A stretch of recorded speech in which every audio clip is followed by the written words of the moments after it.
Nowadays, the history is made just up the road at Watkins Glen International. And today, it hosts round 5 of the Grand Am Rolex Sports Car Series, home to some of the greatest names in racing. Alex Gurney, the son of racing icon Dan, and teammate John Fogarty lead the Daytona prototype standings on the strength of 2 wins this season. David Donahue, another second-generation racer, the son of Mark, and teammate Darren Law won the season-opening Rolex 24 and come to the Glen second in points. Chip Ganassi Racing's team of modern-day road racing legend Scott Pruitt and Memo Rojas won here last year, but have yet to see victory lane in 2009. And finally, Roger Penske, the most successful car owner in the history of the Indianapolis 500, is still hoping to see his number 12 Porsche Riley enter a Grand Am Rolex victory lane for the first time. The Salem 6 Hours of the Glen is next on Speed.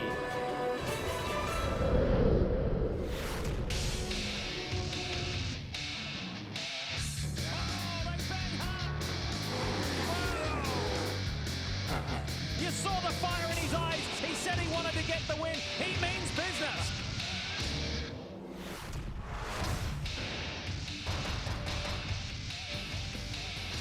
It is a glorious day, not only for watching motor racing, but to go racing here in upstate New York. And for sports car racers, there's a list of special events they want on their victory roll, and this is certainly one of them. Speed welcomes you not only to round 5 of the Grand Am Rolex Sports Car Series, but more importantly, more specifically, to the Salem's 6 Hours of the Glen.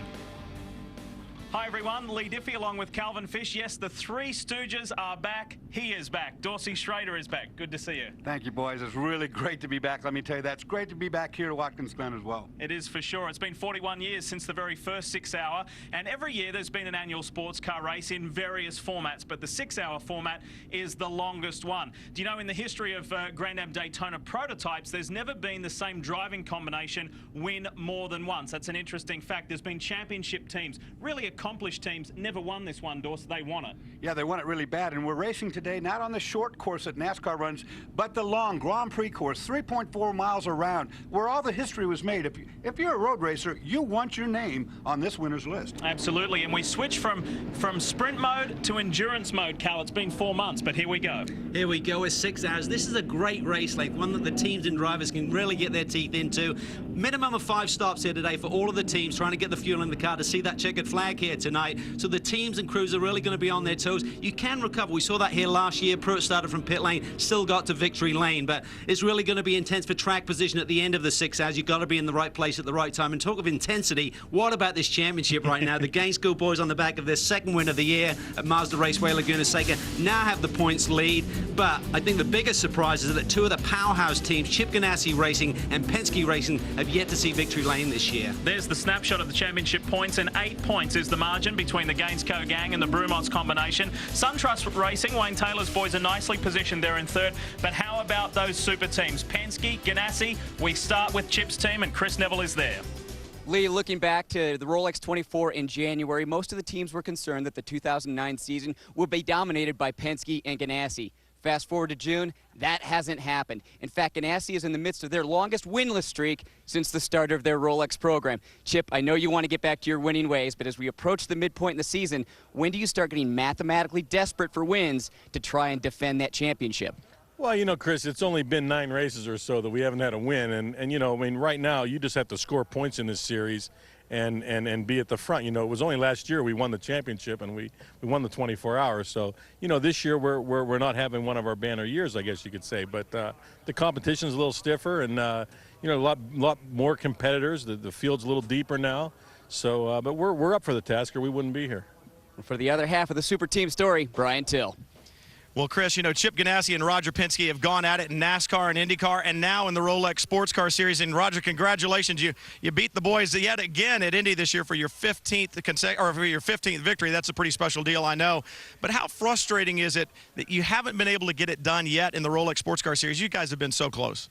Well, I think I got to go to Ganassi and have him give me his playbook. He seems to have it figured out here. Now, we're having a great time running in this series. I think that, with our Porsche Power and the team we had. In fact, this team was Will Power's crew at Indy, so we're giving them double duty. But this is a good series, and we need to learn a little more. I can see they've got the right setup here. They're on the pole, but we're going to try to give them a run here in this 6-hour race. But I take my hat off to them. Obviously, they had a little trouble in the pits at Indy, but they were awful strong. Well, Roger Penske teams have won 8 times at Watkins Glen. They're still looking for that first Rolex Sports Car Series victory. Lee?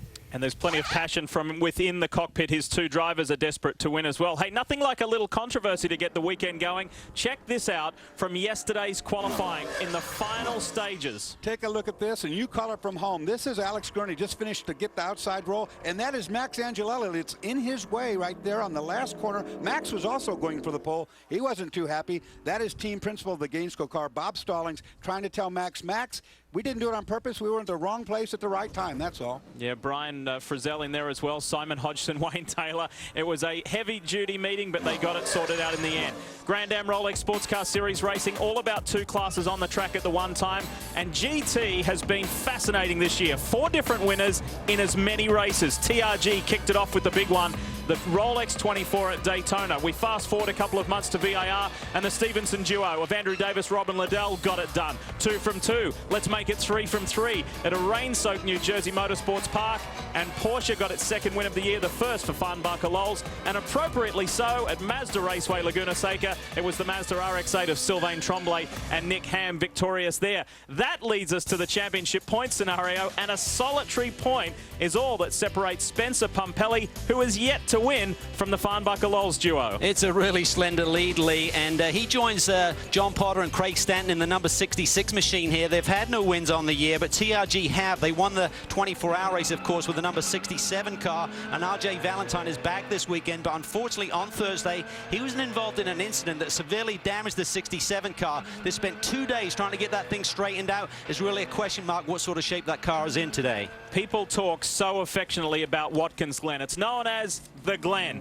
This is one of the legendary tracks in North America. And let's talk through the finer points with the Pirelli track map. Well, it's 11 turns, Lee, 3.4 miles, and it is extremely fast. The run down to turn 1, you're hitting about 160 miles an hour there as you jump on the brakes, and turn 1 is a really critical corner as we take a look at it. It's downhill, it's hard to get it turned in, and then you've really got on the power early, and you have to be careful on the exit. There's kind of a white curbing there, and the chief stewards have said if you run afoul of that line too often, you will get a penalty, and then that leads you into that uphill section, up through the S's, where you really have to thread the needle at high speed, about 150 miles an hour if you exit there, and reaching your maximum speed for the DPs, about 180 as you get on the brakes for the inner loop. But you're not touching the brakes much. It's a really fast entry there, and the real critical part is the exit doors. And then we get to the heart and soul of this track. That's the downhill run from turn 5 through what we call the boot. Now, great passing zone down here in the brake zone. That'd be a little late. But anyway, down in the brake zone in 7, you climb the hill, a good passing zone up there into turn 9. That is what I call the guts of Watkins Glen. It really is a fabulous place. It's a racer's track, a real racer's track. So we're working our way to green. Let's give you a quick snapshot of the race analysis. As always, 2 classes on the track at the one time. Minimum of 2 drivers. Some of the teams are running 3 guys here, maybe points here today. And part of the strategy, even in this 6-hour event, is you have first 45 minutes are up. And the big one, race length, 6 hours. You can't win it till the end. Glorious day, but the temperature isn't too high. It's quite good. I mean, the boys are going to be working. There's no doubt about that, but pretty comfortable to go racing. They're coming to the final turn. It's a Scott Pruitt, Alex Gurney front row. You couldn't ask for more than that, and plenty of passion on the second row. Max Angelelli and Michael Valiente get to return what started at Mazda Raceway Laguna Seca. The Salem 6-hour of the Glen is underway. Pruitt will have the preferred line on the inside. Look at Ricky Taylor diving down the inside in that white machine, and number 13, he gets it stopped nicely. Nick Johnson slots in behind him. Now everybody will be really, really well thought out if they get in single file up this S's. These cars very fast. They're flat out through here, but you can't do it side by side. Well, it's cold tires. The pressures aren't up, so you have to be careful. The cars are going to move around a lot more than they will once things settle in a little bit. To the inner loop for the first time. Remember, we have split starts for safety's sake, and the GT gang will get going momentarily. Pruitt, Gurney, then it is Angelelli, Valiente, and then the 60, the first of the Mike Shank cars with Oz Negri, then Timo Bernard in the Verizon Penske machine.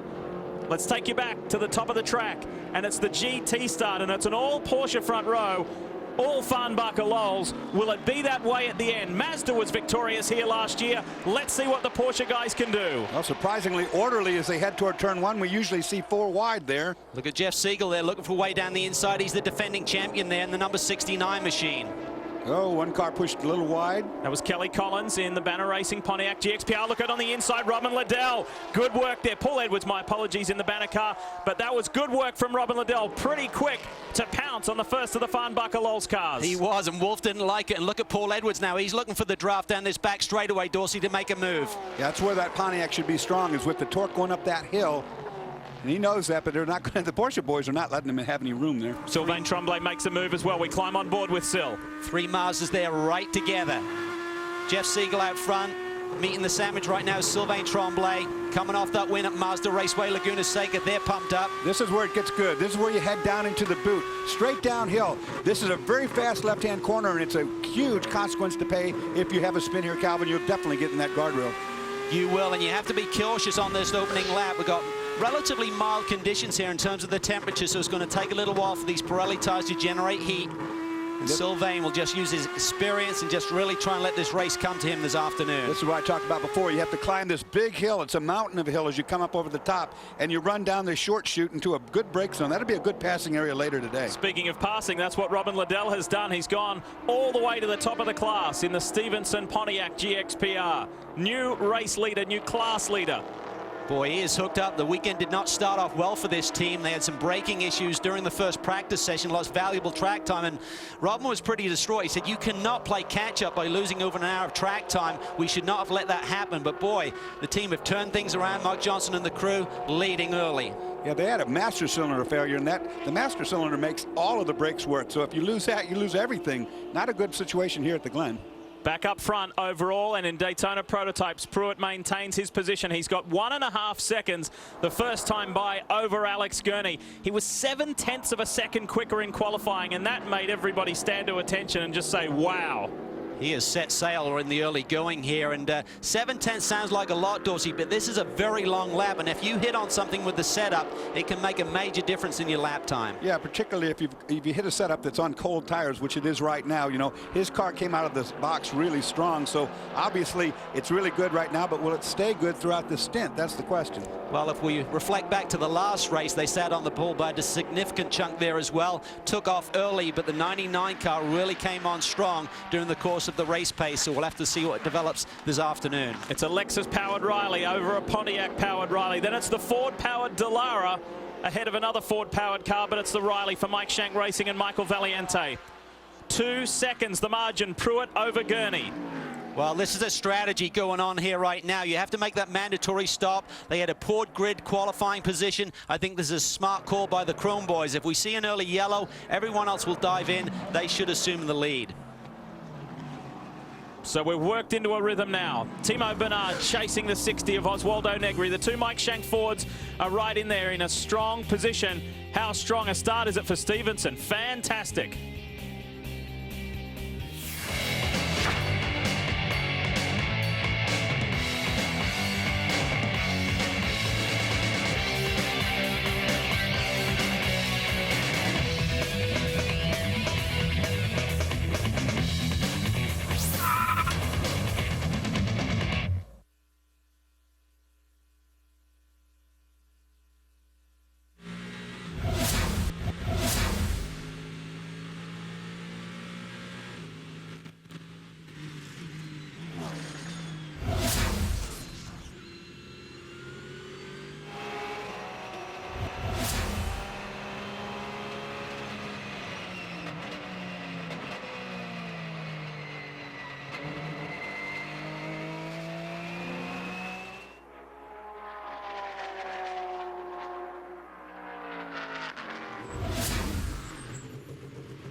Speed's coverage of the Rolex Sports Car Series is presented on Speed by Rolex, a crown for every achievement. And brought to you in part by Pirelli. Power is nothing without control. Just look at this beautiful day here in upstate New York. What a magnificent way to start the weekend and to go racing here at the Salem 6 Hours of the Glen.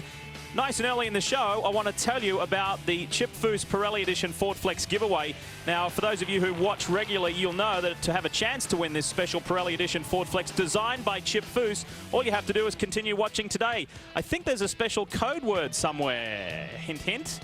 Keep looking closely, and once you see it, once you know it, log on to grandam.com/Foose, enter the prize word to have a chance at winning, and a lucky fan from the next 7 Rolex Series races, including all the other previous winners, will go to Homestead Miami Speedway and receive that special Pirelli Edition Ford Flex from Chip Foose himself. Good luck. You'll see that another 2 times in today's show. And already coming up on traffic is our overall race leader, defending race winner and defending series champion, Scott Pruitt. Changing it up a little bit. Scott qualifying this time as opposed to Memo Rojas. And things have really started to bottle up right behind the Gainesville machine. You see Max Angelelli, then the 2 Shank cars. They're really starting to jink around there looking for track position, and you can see the difference in speed between the high downforce Daytona prototypes and the GT machines. Things so far just looking magnificent for the 01 Telmex Chip Ganassi Lexus. Chris? Well, guys, when you look at the 99 and the 01, 2 teams that are going very fast but doing it in different ways. Typical of the 01, always running very trimmed out. Small dive planes on the front, only half a louver package over those front wheels, so obviously pretty trimmed out on the tail end too. Looking at the 99 during the fan walk this morning, much bigger dive planes up front running the full louver package. I was talking to Tim Keene about that, and he's estimating that that team probably has a good 250 to maybe 350 pounds of downforce more on their car than they do. So 2 teams getting it done, but getting it done in different ways. Good point there, Chris. You know, that will explain why Scott's running so hard. When on a minimal downforce setup with clean air in front of his car, he's getting the most of it. With that minimal downforce, if he's behind cars, he's going to suffer just a little bit. So he probably wants to stay out there and just set the pace against these guys. Here we see Max Angelelli, both Ford cars behind him. Penske in the hunt as well, trying to chase down that Pontiac power right there. Alex Gurney behind the wheel. Typically, it's John Fogerty who qualifies the car, but in the Enduros, it's Alex.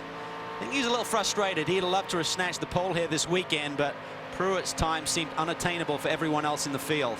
Do you remember at the top of the show, Calvin said to you that teamwork and pit stops will be crucial today? There's a change of position here. Look at this, Timo Bernard and Oz Negri. Timo gets it done into the inner loop. That's good work. Getting back to the point about the 99 and about teamwork and about changes. Do you remember at Mazda Raceway Laguna Seca when John Fogerty didn't do the mandatory 30 minutes and he had to come back in, Alex had to come back in, John had to get in the car? That threw them because they weren't used to doing the driver change that way. And they said, that is a relevant point for the 6 Hours of the Glen. We need to put in extra practice on our pit stops, and they did it all yesterday afternoon. You know, as you look at all the timesheets throughout the entire weekend, one thing that I've noticed is that Michael Shank's car, which is the 6 and the 60, running 4th and 6th right now, those cars have been at the top more than not. Now, in qualifying, people trim things out to try some different oils and things to get that speed, but I'm thinking myself that the 6 and 60, these Michael Shank machines are going to be very, very stout throughout this whole day. Well, they've been stout all season long. They rolled off the truck quick at Daytona. It hasn't changed since, but there you see, look at Timo Bernard looking for a way by. Now, there's been a change there. Valiente's got around Angelelli. So when Angelelli may have got balked there in traffic and Michael taking advantage of them. They're the old teammates from last year. There's no love lost between them, as we saw at Laguna Seca. Mazda Raceway there, they certainly went at it hammer and tongs. Michael didn't come out on the top side of that one with a bit of a desperate move. Racy move, let's call it desperate though, as they came out of the corkscrew. It went wrong for him in the gravel trap. Max went on to take a podium that day. Interesting, Valiente had to his thoughts and his side of that story, and he said, yeah, I did get pretty wound up because Max had hit me a couple of times. I hit him. There was plenty of passion there. He said, but I'm still trying to get my head around having to come back through the field, like fight hard. I was used to qualifying the car and being at the front and working that way and being in a more measured way. Now I'm having to work my way through from the back when I get hold of the car and be a little more aggressive than what I'm used to being. Are you saying they don't send each other Christmas cards? Is that it? Oh, look at this traffic again for Angelelli. Timo Bernard splitting them there. Can Timo get on the brakes later than Angelelli? That's going to be a tough thing to do. So Timo looking really racy here.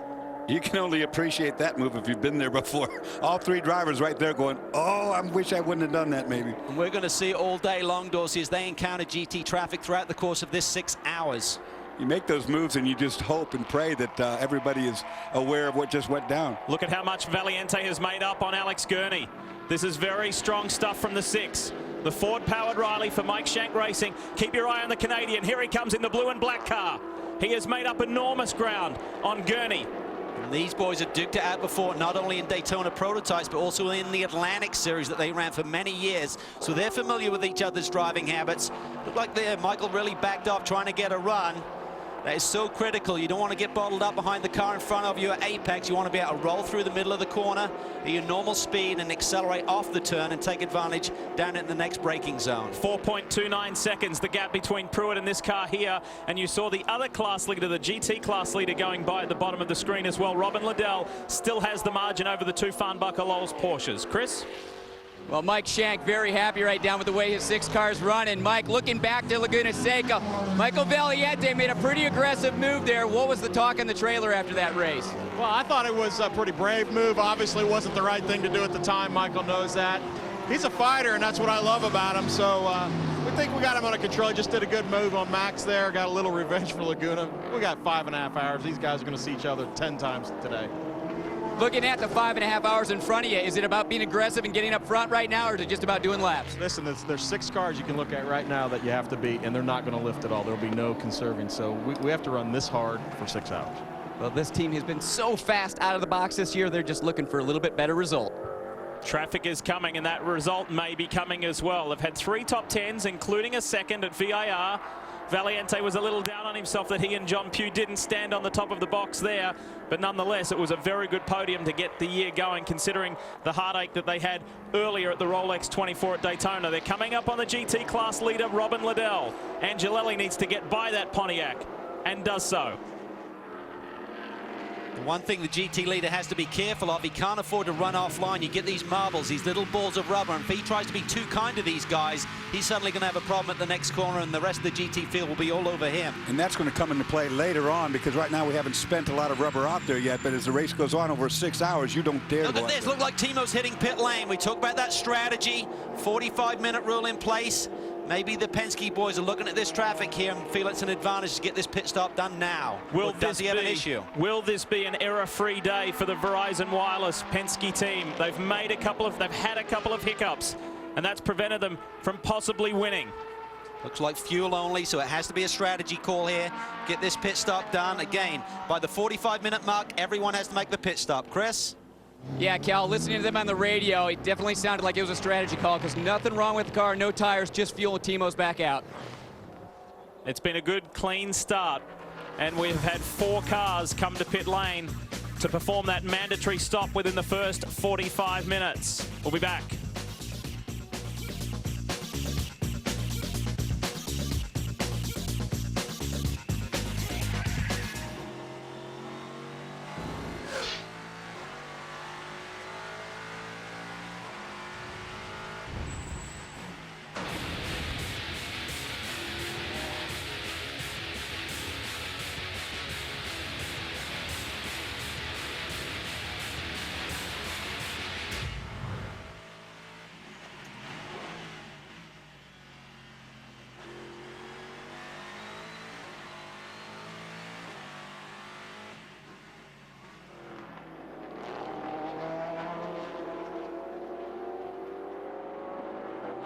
Hey, Till, I gave you that one, but you didn't move. I didn't see you.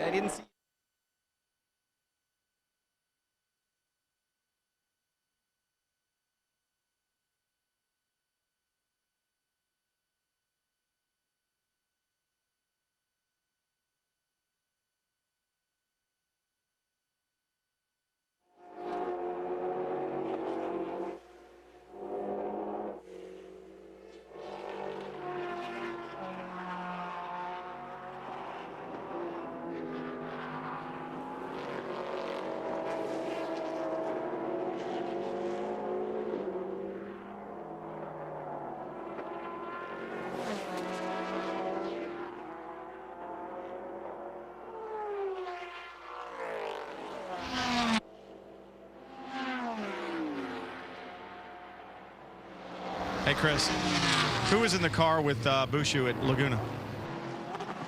Tucker.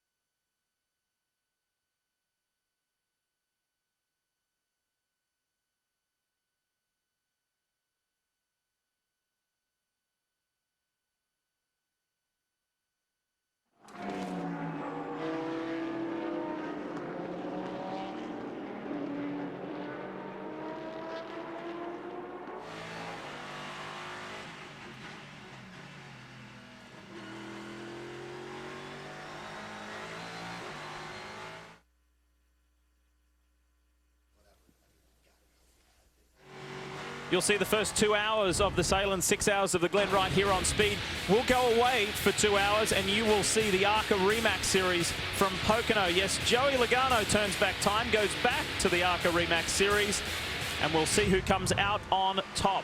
Of course, Justin Lofton setting the pace as the championship leader so far. So ARCA coming up a little later this afternoon on Speed from Pocono. Meanwhile, we welcome you back to the Glen, and Scott Pruitt maintains his lead. It has diminished somewhat because Michael Valiente is really starting to haul. He's setting times in the 1:43 bracket. He's reduced Pruitt's lead to 3.5 seconds. Well, he's a man on a move, certainly starting on the second row, but look at him now. He's really charging after that leader. And again, he ran with Chip Ganassi Racing as well. And we talk about these rivalries. When they broke up, there was certainly no love lost between Scott Pruitt and Michael Valiente. Here we see it late on the brakes, Dorsey. Michael Valiente taking that position from Max. Yeah, that was very late on the brakes. And like you say, look at this, and it's not over with yet. I'm still here, and you're going to pay for that. Max didn't want to give it up. He thought he defended the inside lane. Michael said, thank you very much. I'll take the long way around. Did you see how deep Timo Bernard went? Timo thought it may have been an opportunity to grab a spot as well, as we take you on board the SunTrust Delara to show you what it looked like for Max the Axe Angelelli. You see Max down to the inside. He thinks, I'll take the inside line. And boy, Michael there around the outside. Max isn't on the power well. A little bit of a rub there. Just a love tap, Dorsey, of 6 hours. Yeah, that's just saying, hey, remember me? Your buddy over here? Might be a little bit different in the last 30 minutes. Yeah, I'd say so. So it's Pruitt, Valiente, Gurney, Angelelli, and Negri. That's the top 5 in Daytona prototype. In GT, Robin Liddell maintains the lead. But not by much. Dirk Berner in the 87 Porsche right there, and they're heavy traffic right now. Well, they're doing a good job. You have to look behind as much as you have to look forward. So there's a lot of pressure in this traffic moment. And the 2 Porsches from Farnbacher Lowes. Then Jeff Siegel has got by Paul Edwards. He did that just before we went to the last break. But it's looking good for the Stevenson boys early on. Chris? Well, Andrew Davis is watching our broadcast and happy with what he sees. Andrew, you guys only had about 25% of the entire practice that everybody else did. What did you guys have to do to find a good setup on this car? Well, the first thing is we had to just remain calm. A lot of times when you start the weekend out on the back foot like that, you start panicking, you try things that you shouldn't. We just stuck to our plan, and yes, we were a little behind, but by the time qualifying came around, we had a really good car. We made the car even better this morning in the warm-up, and now you can see it's really good for our race here. Now, the past 2 races haven't been good races for you guys, but you salvaged a 5th place and a 6th place. You guys happy about that, or are you a little bit disappointed at how they went? Well, it's certainly disappointment because we had a car that we felt like could win in New Jersey and a car that was certainly a podium car at Laguna, and neither of those races turned out that way. So we really need to fight here to have a good, clean race, do everything right on the track and in the pits here in the Stevenson Motorsports Pontiac GXPR. Will be right up front. Well, so far they've got everything right. Brian? Well, the man up front in the championship in GT right now is Spencer Pumpelly. Spencer, you lead the championship, but by 1 point. I know it's very close, and it's going to be that way all the way to the end of the season. Last year, the Porsche struggled a little bit here at Watkins Glen. You guys find the handle on it? Well, we didn't really get a lot of time in practice this week with the abbreviated schedule, but from what I can tell, being in the car, it was pretty good. We've been working real hard getting these cars together. Axe has been a huge help. We got John Potter and Craig Stanton on board this weekend. Couldn't ask for anyone more consistent than Craig, so consistency's gotten us here, and hopefully that's what's going to take us all the way through. 4 races they've yet to win, but they've been on the podium twice, and Spencer Pumpelly doesn't care about winning. He just wants to win the championship at the end, guys. He loves racing here at Watkins Glen, just like Craig Stanton as well. One concern for the Porsches this year has been rear tire temperature, and what the rules have now allowed them, Dorsey, for the first time is to run these fans, these blowers in the rear fenders that will actually try and cool those rear tires down. Have you ever run a car that's had that type of situation? Yeah, no, this racetrack is known for blistering of the outside tires because you're in a corner here for a long time with a lot of load. Because of the elevation change here, you're really pushing that right rear tire down. Of course, the engine on the Porsche at the back, it would blister the rear tire because of excess heat. So they opened up a little NACA duct, or a duct that takes air in, as we see a pass for the lead right here. That's Dirk Werner getting the lead, I believe. Anyway, they opened the NACA duct up, put a fan on it, and they're directing that air right over the tread of the tire to try to keep the temperature down. It's the first time out. We don't know if it'll work or not. We'll know by the end of the day. With that being said, over the past 6 years here at Watkins Glen in the 6 hour, it is 4 wins to Porsche, 1 to BMW, 1 to Mazda. We got a change of the lead at the front. Farnbacher Lowe's, Dirk Werner leads the way. As you know, Calvin, in my day, even if they put fans on it, I could still blister that tire. Not just from the donuts either afterwards, right? Hey, Dorsey, talking about those NACA ducts on those rear tires, the Farnbacher Lowe's guys actually did some testing with that and showed the data to Grand Am, showed it without what the temperature was without the fans, then showed with, and they showed that it was about 20 to 30 degrees cooler across the tire. And that's a lot. 20 to 30 degrees when you're talking about a tire at 240 or 250 makes a difference of whether it blisters or not. 67 TRG entry is in. RJ Valentine out of the car. Andy Lally taking over. Justin Marks sharing the car also this weekend. Remember, these 3 drivers shared the victory at the Rolex 24 at the beginning of the season, but they have gone winless since then. The driver change is done. Andy Lally trying to get out of pit lane. He's back on track. Well, as we mentioned, this car had severe damage here on Thursday, and they took it down to a local body shop to straighten the frame out. Would you believe the bill? Now, it wasn't thousands of dollars, $160. That is certainly a bargain. But Andy Lally was born here, grew up in New York State, and boy, did he have a great day here yesterday winning the Coney Challenge event in a fantastic race.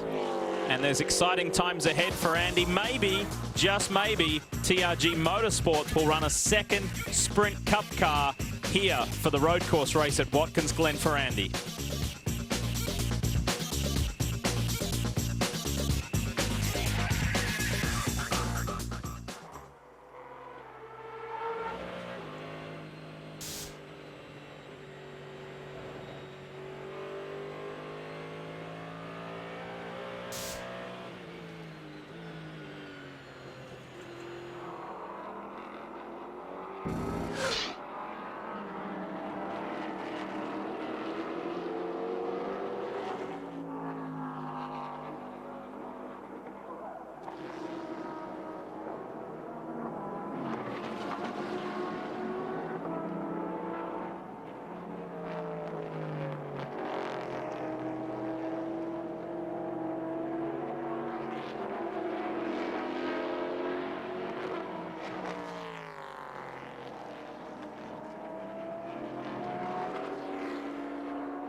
What we're about to show you looks like one of those best of video compilations. Well, not really. It's just a regular Coney Challenge Series race. Plenty of action is an understatement. This was from yesterday here at Watkins Glen. and you'll see it coming up on Speed. If you want to know who the winner is, Calvin just told you, but if you've forgotten, you'll need to watch. It had a little bit of everything. Weather, dry, wet, sprinkling rain, and it is coming up Sunday, June 14 at 2 p.m. Eastern right here on Speed. It was action-packed as always. Of course, it's Coney Challenge. As we welcome you back to the Salem 6 Hours of the Glen. And Scott Pruitt maintains his race lead, although Michael Valiente continues to nibble away at it. 3.2 seconds now it's down to the lead. Yeah, he's a little bit faster. These boys really are in a league of their own. Last lap through, Michael Valiente had the fastest race lap at 1:42.2, Pruitt at 1:42.5. The other boys, high 42s, 43, so they're really hooked up right now. And you know what Scott did was he pulled the trigger early, got that big jump on the field so he could get the clean air. Now he's settled into just a real comfortable pace. And he really doesn't care, I don't think, that Valiente's coming. You know, he is coming. He will be aware of that through the radio communication, but he doesn't make any difference right now. He's done what he's wanted to do so far. Well, behind these guys, it is still the same. You haven't missed anything. Alex Gurney is third, then Angelelli is fourth, Oz Negri fifth. But how about the Supercar Life BMW-powered Riley of Christophe Bouchou and Scott Tucker? The Frenchman is behind the wheel. He is one of many drivers this weekend who will jump on a plane tomorrow night and head to the 24 Hours of Le Mans. Of course, this man has won it overall back in 1993. And Brian, these two guys, though, are enjoying their first visit to the Glen. Well, they're enjoying this season so far. They've run 3 of the 4 races, Lee. Top 10 finishes in all 3 of the races, and a great 4th place run at VIR. It looked like they might even have a podium spot, and Bouchou really handling this car well and really helping Scott Tucker along. I talked to Scott the other day. He said he's learning so much this year, running the Ferrari Challenge still as well. He has 3 more races to go in that, and then the World Finals over in Italy at the end of the year. But he has such a relationship with Ferrari. Don't be surprised to see a Ferrari engine developed and in the back of one of these Daytona prototypes before the end of the season. We talked about it a little bit the other day. He said, yeah, we're working on it, but we are not going to bring anything out until it's ready to be seen. So right now, it certainly is in the works, and it'd be nice to see a prancing horse in the back of a Daytona prototype. Well, Christophe Bouchou had a fast car at the last race at Mazda Raceway Laguna Seca, and who did he get the attention of? None other than Roger Penske, Yes, because he actually split Timo Bernhard from Oswaldo Negre in the middle of that race, or towards the end of that race, and he was a lap down. I don't think Roger was too impressed with that, and Christophe said, hey, I've got my job to do.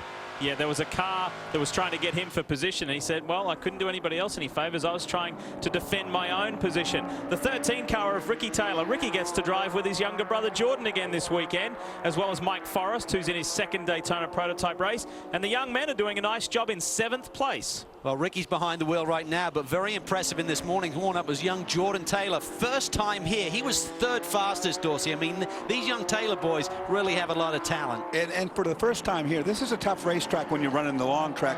It's very technical on that back part of the course. You got to really have car positioning perfect to get the most out of this racetrack.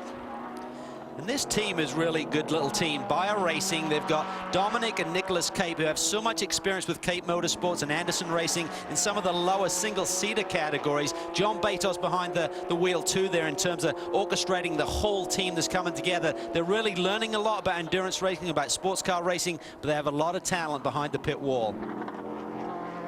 Behind these guys, it is the 58. The Rolex 24 winning car of Darren Law, David Donahue, and Buddy Rice has come into the mix. Chris is standing by at the Brumos pit. Well, guys, when it's Watkins Glen, you're going to think about Brumos, and you're going to think about Hurley Haywood. Hurley, when you look back to last year, the team really figured out the Riley chassis at Laguna Seca, was great all the way through Daytona this year. Then we get to New Jersey, and everything seems to kind of get lost, but you've done a lot of work since New Jersey, or since Laguna Seca this year. What have you guys figured out with the cars? Well, we've been chasing it pretty hard. We went to the shaker on Monday to try to figure out what was going on. It taught us a lot of good stuff, but we still haven't gotten there. So we are still chasing it. We're trying our best to get a handle on it, but it's very elusive. This weekend, 40 years since your first professional win. A lot of people have been saying that to you all weekend. Are you sick of hearing it? A little bit, I'll tell you. But it seems like it was yesterday, really. Well, Hurley's going to get back behind the wheel today, and hopefully these guys have made some improvements. Talking to Darren Law earlier today, he said the problem at New Jersey, Laguna Seca, is the car was very tight. They've really gone the opposite way now, and the car was loose, and they've been kind of just taking little bits and pieces out. But even after qualifying and practice this morning, they're still making changes to that car, and hopefully during the race, they'll continue to make changes and trying to make the balance better and better on the 58 and the 59. And when Hurley talked about bringing the car to a shaker, what he meant right by that is he took it to a shaker rig where you strap the chassis down and it actually puts it through the motions, if you will, puts all the suspension through its motions, and it measures deflection. It measures bending of things that aren't supposed to be bending, and you can learn quite a bit about that. But while this was all going on just a few moments ago, we lost one of our cars. The 09 here is pulling it behind the wall. Brian, do you have more on that? Yeah, Dorsey, what they're reporting is a broken half shaft, so Guy Cosmo took it straight back to the trailer. They'll try to repair it, probably get it back on track. This team really trying to learn a lot about not only the Coyote chassis that they run, but the Porsche engine as well. Antonio Garcia here with them this weekend to round out the driving pair of Guy Cosmo and motorcycle champion Scott Russell, and they'll test a new Coyote chassis tomorrow, one that they have gotten recently from Cheever Racing, and the little bit of shakedown they've done it on already, Guy Cosmo says it is a much better package, continuing to work on it and hopefully to debut it at one of the next 2 Rolex Sports Car Series races. So good to see that team working along not only on the engine but the chassis as well. Be nice to see them in that new Coyote chassis. And a broken half shaft is, in American terms, is a broken axle. These of course have 2 drive axles off the rear wheel, left and right. One of those 2 has broken, and that's what they'll have to replace, which they can do. Good, clean, calm start. Obviously hiccups for Spirit of Daytona, but for the front runners, Pruitt, Valiente, Gurney, this man here, Angelelli, Oz Negri, it's all been fairly paced, evenly paced stuff. Good, clean stuff. Bouchou, Taylor, Law, Ryan Diala's in the 10, and Timo Bernard, after stopping early, has worked his way into that 10th position. You ride here with the Brazilian, Oswaldo Negri. This camera position, incidentally, that we're looking from here is mounted center on the roof, right above the windshield. And there's some good humor in this team because Oz's teammate, Mark Patterson, every time he comes to the Glen, there's an historic eatery in downtown Watkins Glen called Mr. Chicken.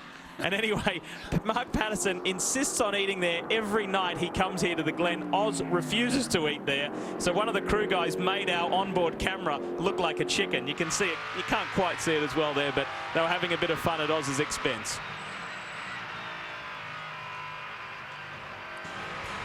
So he pushes on, trying to bridge that gap to Angelelli. Meanwhile, there's only 2 seconds between Scott Pruitt and Michael Valiente.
If you're a sports car racing fan, this is a massive period of 7-8 days. We're here at the Glen now. Next week, we'll be coming to you live for the 24 Hours of Le Mans. And it starts at 8:30 a.m. Eastern. Again, 8:30 a.m. Eastern. We'll have a half-hour pre-race show, and then we'll really get into it. We have 18 and a half hours coverage in total. So 4 of the 6 hours of the Glen here today, 18 and a half of the 24 from Le Mans next weekend. Great time for sports car racing here on Speed. And class-leading car at one point in time is now in. Chris?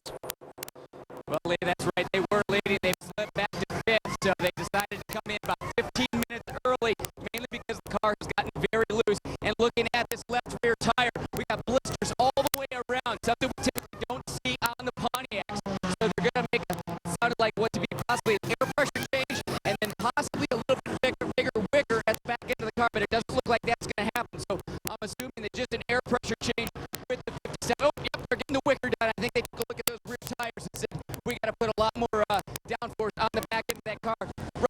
Robin Liddell was really complaining through the interlude that the car was just incredibly loose. And like I said, looking at those rears, he had his hands full. Blistered rear tire is due to overheating the rear tire. And what is it? It is a row of blisters, just like you would get of a sunburn. And it goes all the way around the tire, and it gets bigger than the outside circumference of the tire. And you're right, there you see it, and they pop. And when they pop, you can see along that whole line, or just went away. But anyway, here's the 01, leaders in. Quick driver change here, Pruitt's out, so they're going for a strategy of singles right now. A lot of different strategy with how you want to spread this race out. Some of the teams are going to go double stints with drivers. The other guy gets into a double, the other guy will finish with a double. In fact, we hear the 10 team, they put Brian Brazil in for a triple in the middle of this race. Good clean stop so far. Remember, we saw that clock up just under 7 minutes now to get that first stop done if you haven't done so already. Remember, at the beginning of the race, when Scott Pruitt took off, I said, we'll have to see how much the car degrades as it goes on. Well, it was degrading. It was getting worse. Chris? You know, Dorothy, that's something Scott Pruitt said before he got in the car. He walked over to the team and said, you know what, guys? It's definitely warmer today than it has been the rest of the week. So I think that's what we're seeing is some of these teams having to adjust to that temperature change. And I didn't see the 01 guys really do anything there. Looking and watching some of these teams, listening to some of the things on the radio, lots of drivers not happy with the balance of the car. Flurry of stops on the lane. The 07 Banner Pontiac is in. So too last year's GT class winning car, the 69 of Jeff Siegel, Nick Longy and Emil Asentato. So time running out for them to make that mandatory stop within the first 45 minutes. Well, that's critical, obviously, and looks like these boys are having a good, solid run here. Of course, they're the defending champions for the series, the GT champions. They haven't seen victory lane here this year yet. Chris? Now, looking at the tires coming off the 07 car, essentially the same car as the 57. The tires looked good on it, so I think that goes back to the amount of practice time that the 57 guys had over the course of the weekend because of their mechanical problems. Probably only by 25% of the time that everybody else did. So that team off on their setup where the 07 looks strong. Looks like the 99 and the 10 will be coming in soon. 99 is in now. Brian, what do you have at your end? 22 of Allegra Motorsports is in. Ryan DL out. Carlos De Casada, the owner of this team, taking over. They have run well in GT, experimenting with Daytona prototypes, Chris. 99 also in. Alex Stern taking tires and fuel. Doesn't look like any aero change to that car, at least as of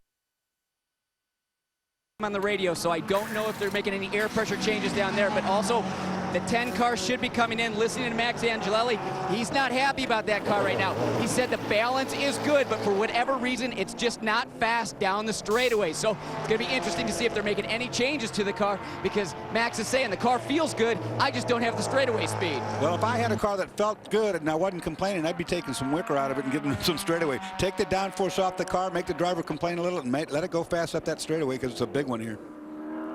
Ooh. Here is that 10 SunTrust Dallara. So will we see Angelelli come in this time? You can see on the top left of your screen 4 minutes to pit. That means they must make a stop, that mandatory stop within the first 45 minutes of the race. So we talked about it being a relatively cold weekend, but it's actually warmer today than we've seen all weekend long by about 8 to 10 degrees. So this will certainly affect your setup. And again, it's a very compact weekend. It doesn't allow the teams to do any long runs, Dorsey, and really getting a good read on those tires. And it's tough for these guys to make a call because remember, we're going into darkness tonight. You know, it might be hot right now, but we're going to have a setup that gets all the way from the beginning to the end with minimal adjustments because you can't change springs in these cars during these pit stops. I mean, you can only make minute adjustments to shocks, springs, and stuff are out of the question. 6 is in and the 10 is in as well. Here is Valiente to the shank pit. So all these stops at lap 22, we're on lap 23, so we can look at that in the future, Calvin, and anticipate that they'll do about the same, I would think. Here we see Michael jumps out. John Pugh gets some time behind the wheel. We understand that the 10 car is in. Chris? Yeah, Angelelli staying behind the wheel of the SunTrust machine. They're going to go with 4 new tires on this car. No adjustments as of yet. No wicker change at the back. So at least the 10 boys, they're going to stick with that aero package that they have. Angelelli, a stall, and Exene pit lane. Well, the 6 car narrowly beats him out there. Looked like one of the crew members on the SunTrust team either tripped or something, but I saw someone bailing over the pit wall there. Slight stall by Angelelli. That's a change of strategy. This morning they said Max was going to do a single, Brian was going to do a triple, which is really long. You can't do any more than 3 hours in this race, otherwise that's a penalty. And then Max was going to finish it off, so he obviously feels good right now. Change up in the strategy there. And a triple is pushing 3 hours, as I saw a Porsche just coming out of the escape area up in turn 1, so someone has a spin there. Yes, that was the Grant Porsche for Synergy, and appeared to be getting back on track and okay again. There is the third Farnbacher Lowell's car. The 88 on pit road. Look at it's a hive of activity. The 87 is in as well. Dirk Werner out. We'll come back and update you with this round of stops.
Looking ahead at the menu today on speed, we've already mentioned to you about the ARCA Remax series coming up from Pocono. That's at 4 through to 6. We'll be back live here at the Glen, taking you all the way through to the finish.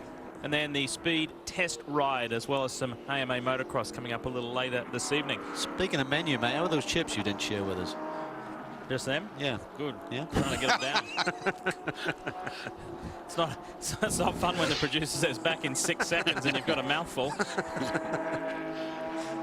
We are back at the Glen, and it's been a good, clean, green start. However, things have gone somewhat sideways for the 99 Gainsco team, the championship leading team. That car just made another pit stop, and Alex Gurney driving had brought it in because he thought he had a flat in the front. He didn't know which one that he had. They're the tires that just came out. The guys will be looking for a puncture. They'll check for tire pressure. What will happen, though, is that sometimes you'll get some tire pickup or buildup if you run offline, and it'll feel like a flat. Chris? Well, Alex was reporting he thought it was a front tire, but actually they're looking at a rear tire down here that did come off the car flat. So, you know, I don't know if there was just some miscommunication there over the radio or what, but looking at one of the 99 tires off, I think it's the left rear, it did come off flat. So Alex Gurney making a good call, getting that car back to pit lane before that tire came apart and damaged any bodywork. I'll tell you what, though, Chris, sorry, Dorsey, I mean, the car still doesn't look happy right now. It looks really twitchy right now. Either he's pushing really hard on cold tires to try and make up some ground, or he still has an issue. Well, we'll know if he dives for pit lane here in a minute. He does. He's got a problem. Did not look happy there as he went through the boot section and then coming up through 8, 9, and 10. He still has a problem there. Sometimes when you think it's the front tire, if a rear's gone down, Dorsey, it cross-weights across the car and gives you a strange feeling on the front end when you're braking as well. And will lock up a tire for you. But this could be a suspension issue in the back of the car. That rear deck lid is coming off. Chris? Yeah, guys, still a little bit of confusion over exactly what the problem is down here, but Alex, you know, just saying that something is not right with that right rear corner, so they're going to take a look at it. And yeah, guys, it looks like something is amiss with the suspension. It's moving around way too much back here. This is the championship leaders, remember. Have an 8-point lead, which in this series is huge. It's so hard to make up points. You'd have to think, Dorsey, maybe they've broken an arm or something and lost some platform there on the rear end. Yeah, you see him wiggling, trying to find whatever the source of movement is. There are a lot of different scenarios that could be back there. It could be wheel bearing. It could be any of the joints that you were talking about as well.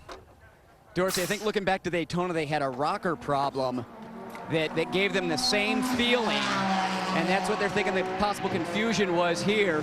But the team's still trying to figure out exactly what the issue is. Yeah, they got the lid back down. That's a bit surprising to me.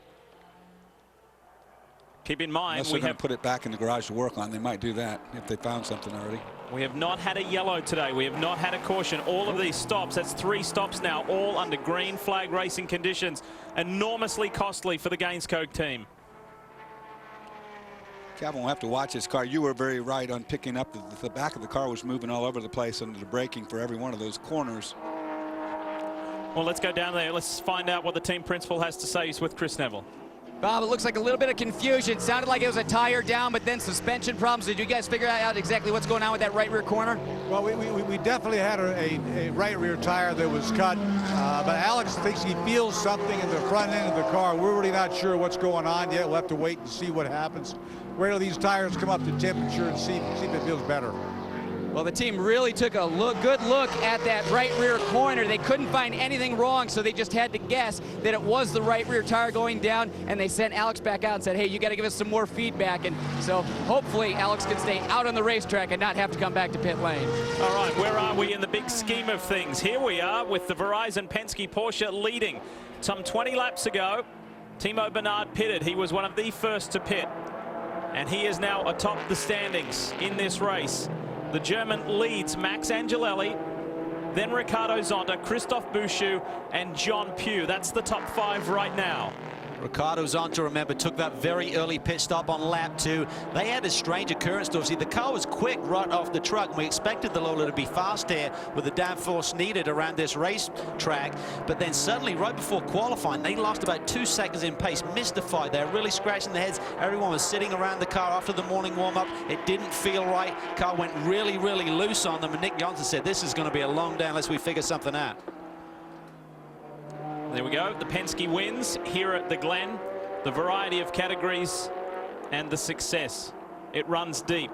And to take you back to a storyline at the top of the show, Penske is still looking for its maiden Grand Am Rolex Sports Car Series win. Timo Bernard and Romain Dumas want it desperately, and they will push as hard as they can. See the orange and blue car in the background? Good to have the RVO Motorsports team back in Grand Am Daytona prototype competition. Roger Schramm, team owner, and Paul Dallenbach teaming up for the 6 hour. And they were very lucky as they brought 2 cars here and hoping to compete with 2 that they had to, because that incident we talked about with R.J. Valentine earlier on also took out their primary car. The 20 car was destroyed pretty much, or at least beyond being repaired for this race, so they go to this car. Here we see the 6 and the 01 cars going at it again, but different drivers right now. Memo Rojas behind the wheel of the 01 as he goes down the inside of John Pugh, down into the braking zone for turn 1. I don't think John will contest that. Once it's that far alongside, you might as well give up and not blow turn 1. Just tuck back in behind and maybe get a run up into the inner loop. Been a very solid weekend for the 01 Telmex Ganassi machine, obliterating the existing lap record Scott Pruitt did yesterday. What's the man got to say about today so far? Well, right now he's just taking a breather after that great first stint. Scott, a lot of teams are talking about making adjustments right now. You noticed that it was a lot warmer today than previous days before you got in the car. How was the 01 car? It was good. We're getting a bit free. We actually softened the front springs, thinking that we were going to pick up some more push in the car, but she's a bit free. So that, and we kind of made a little mistake on the pit stop. We didn't get as much fuel in the car as we had wanted to. So there's 2 things we're fighting, but the Telmex car's running good. I know my family at home, and Ben was doing a good job. So now we're fighting back, made some tire pressure adjustments. So I think we can get it back underneath us, but overall the car's running real well. Now later in the day when it starts cooling off, are you going to continue to have to adjust? Yeah, we're hopeful. We're hopeful that the track's actually going to come back to us, because the temperature is going to change a lot between 3 o'clock and, let's say, 7 to 8 tonight for our last stint. So we're just kind of making some small adjustments, knowing what we have to do at the end. No yellows so far. You guys, what do you think about the pace? That's great. You know, when the car is good, it's so much fun to drive. It just seems like, oh, I got to pit already? Are you kidding me? I want to keep going. So it's really superb, and the car's nice to drive. Scott Pruitt's happy. You know, looking at the fan walk earlier today, Scott was just inundated with photographs before he actually get behind the wheel. I was down here watching, and it was just fan after fan wanting to take a picture with him. And I was like, man, he's got to get behind the wheel here soon. And the team said, you know what? He loves it. He loves the attention. He's having a great time. He'll stay out as long as he can. It's a bit of a competition, isn't it? Whose autograph line is longer, Patrick Dempsey's or Scott Pruitt's? Both enormously popular at the racetrack, and there's a very good reason why. Hey, you heard Scott talk about things being a little slick and slippery out there. Carlos De Quesada has just experienced that in the 22 Allegra Motorsports BMW powered Daytona prototype. Check this out. This is turn 10, the left-hander high speed, a little bit too much speed for Carlos. Ooh. As he goes around the barrier, which didn't hurt the car, but he did impact the radiator full of grass. I'm surprised he picked up enough grip there to get the car through that corner, and the 99 is in again. What are they saying, Chris? Well, Alex Gurney obviously reporting that something is not right with the car. The interesting thing, now they're working up on the right front corner. So, you know, I think there were probably a couple things going wrong here in combination. That right rear did go down, but it was also probably something on the front end that was giving him a bad feeling. But since it was the right rear that was down when the team took it off the car, I think they were focused on that corner when the problem was really up on the right front. Wow, you do get confused in terms of where the problem is on the race car, Dorsey, but I think that's like where they hold the shim package there to change the camber on the front. It must have come loose. Well, you know what, I was thinking about that right there. You saw him tightening the bolt down. I'm wondering if maybe the bolt fell out, or the bolt came loose and the nut fell out and punctured the rear tire, since it's on the same side of the car. You know, that's just in theory, but I mean, certainly they were tightening something down.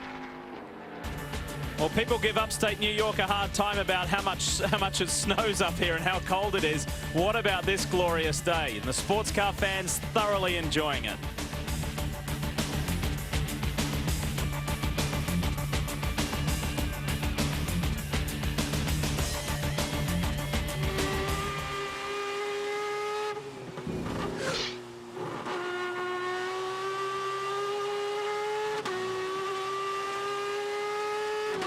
Hey, Doors, Cal.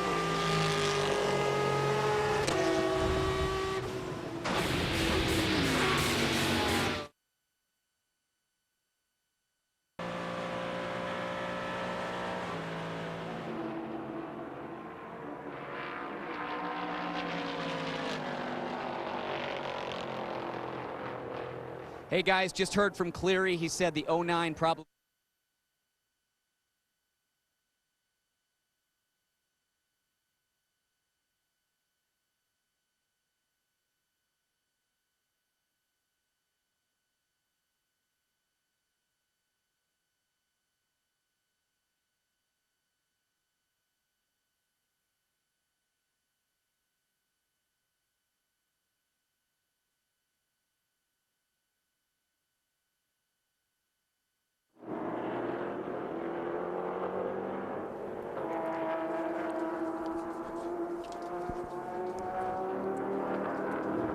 We welcome you back live here from Watkins Glen International in upstate New York. We'll be with you until 4 p.m. Eastern this afternoon, and then we'll rejoin from 6 through till 8. Hope you can be with us then. More live Grand Am here on Speed. A split coverage today, but it's all live from the Glen. Look at this. Just beautiful. The Finger Lakes District of upstate New York, and our second reminder for you about the Chip Foose, the special Pirelli Edition Ford Flex giveaway. Again, a reminder, look for that special code word. You've already seen it once today. It's quite obvious. It's on a big yellow banner. And once you see that code word, all you have to do is go to grandam.com/Foose, enter the prize word to have a chance of winning. And hey, we say hi to Eric, our cameraman there, doing a great job, and we thank all of the Speed crew bringing us these pictures. And the Matt Connolly Pontiac is in trouble. What's he doing in my deer stand? Yeah, there's big issues there on the right rear corner, and this is not good for this team. They've had 2 big incidents over the last couple of race weekends. New Jersey, Mazda Raceway, Laguna Seca, and now bigger problems there on the right corner. He's trying to get going, but you can see that the wheel in the back there is not connected properly any longer. And if he moves forward, he's going to bring out a full course yellow because he's going to get right out there in the racetrack. Look at the wheel, Calvin. It's bent right here. Yeah. He's made contact with a barrier or something. We are going to get a full course caution out of this. Well, as we go full course for the very first time, this will bring things together. 9 full course cautions in total last year, but this has been a nice clean start so far. But here we go. So this will shake things up a little bit. And remember, for Timo Bernard and for Ricardo Zonta, who pitted a long time ago. You'd have to think that maybe Zonta would need fuel. I mean, stayed green till now, so he's got 45, 50 minutes. And that's pretty close. These Daytona prototypes will run just over an hour or so, so he's probably only got about 10, 15 minutes of fuel left in the tank. Let's take you back and show you what we do have for the Matt Connolly Pontiac. We know he's made contact. Look on top. There's a big spin going on. That's in turn 5. Backs into the guardrail. That hits that right rear corner. Spins back across the racetrack out of the way. But damage done to the right rear would be severe enough not to go any further. Damage done, day done. You would more than likely say at this point. So, under our first full course yellow, we need to remind you about our Sunoco Driver Challenge, with the end view and the focal point being on next year's Rolex 24 at Daytona. And this is pretty simple. The winning driver of this competition, which involves 4 categories from the UK, British GT, British F3, a couple of others, including the Radical UK Cup. Whoever amasses the most points throughout season 2009 will get to drive in a Daytona prototype in next year's Rolex 24 at Daytona. Derek Johnston is the current points leader. So we wish him the best. We wish the other drivers the best, but whoever has the most points will be going to Daytona next year. That's created a lot of interest in your home country, Cal. It really has, because the Daytona 24-hour race is one of those races. You'd love to win it, of course, Dorsey, but just being there as part of the program, and for these drivers, certainly a great opportunity. They'll be competing hard all season long to try and come out on top, and it's just one of those guys, the guy at the top of the charts at the end of the season, will get that seed at next year's race. If you have just turned on, welcome. You're watching Grand Am live on Speed. Let's bring you up to date with what has happened so far in the opening hour of the Salem 6 hours. Scott Pruitt started from the pole in the 01 Telmex Ganassi Lexus and got to turn 1 first of all. Christophe Boucher was pushing hard, so too Ricky Taylor. Then look at this move here from the 6 of Michael Valiente around the outside of his foe. And rival Max Angelelli got the job done. Bernard tried to push his way through there. And then there was an early change of lead. Robin Liddell got to the front in GT. And then Dirk Werner stole it back in his Farnbacher Lowe's Porsche. And then an early driver change here. Pruitt out. No double stinting here. And Memo Rojas in. And the current points leaders ran into trouble. The Gainsco boys. First of all, a puncture. Then dramas on the front right of the car. They've addressed it, but they've lost laps. And our current race leader is the Penske man, Timo Bernard. He knows all about endurance racing. He is fresh from his 4th consecutive victory at the Nürburgring 24-hour. And here is our Rolex race summary. They've been sharing it round, 5 lead changes, and we're currently under our one and only full course caution. 26 laps since Timo Bernard was in pit lane. That's a significant amount of the fuel cell. capacity, so they won't have a lot left. They're not in desperate steps right now, Dorsey, to make that next pit stop, but you'd have to think about strategy. You know, if you don't take it now and then it stays green, you're going to be pitting on a green when everyone has got a full fuel load and pitting under caution. I would think he will take it, Calvin, because, you know, he had that lead because they stopped early. Everybody else stopped between 22 and 23 on lap 22, 23. So we know he's close to that. He's caught up now because of this caution, you know, so his lead's gone. So I don't know why they wouldn't take it right now when they can. Put him back in a good position again when if the yellow does come. Just to reiterate, under the caution, pit lane is closed. They circle by in the first lap. DPs only are allowed in, and here he comes, the Penske machine, followed by the number 10. Now the number 10 will need less fuel on board because he pitted a lot later, so it'll just be a top up here for Angelelli, whereas Penske will need a full fuel load. Chris? Yeah, Cal, a lot of the leaders coming in who pitted just about 10-15 minutes ago, but everybody just taking fuel, no tires, so much slower or much quicker stops on the SunTrust and the Telmex machine. Brian, you're gonna have a little bit longer stop down there at Penske. That's right. Timo Bernhard will stay in the car, full load of fuel, 4 new Pirelli tires, and just down the way, Krone Racing in their Lola Ford. They're going to make a tire pressure adjustment and take some gurney out of the rear wing. So obviously they feel like they've got too much grip in the back of the 76. Down here at Penske, the stop is done. Timo Bernhard back underway. And there you see the 10 and the 01 already rolling down pit lane, so he's lost track position there. We'll have to wait and see who stayed out. So this is not for the lead right now. There were cars that stayed out on the racetrack. Wayne Taylor and his team have never won the famed 6 hours of the Glen. Could this be their day? They've had good consistency in this year's championship. They've had some heartache, like at Virginia International Raceway earlier this year, tangled up in that last restart mess. However, they have been strong. The Ford-powered Dallara has been one to watch this year. So Max Angelelli, Brian Frizzell. Although Wayne Taylor himself is on the entry list this weekend, the team principal will not drive in this race. It'll be a 2-driver lineup.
Hey, Brian, do you want to watch Farnbacher Lowes for anything? I'm going to watch the 57. They're going to be doing a whole bunch of adjustments down here.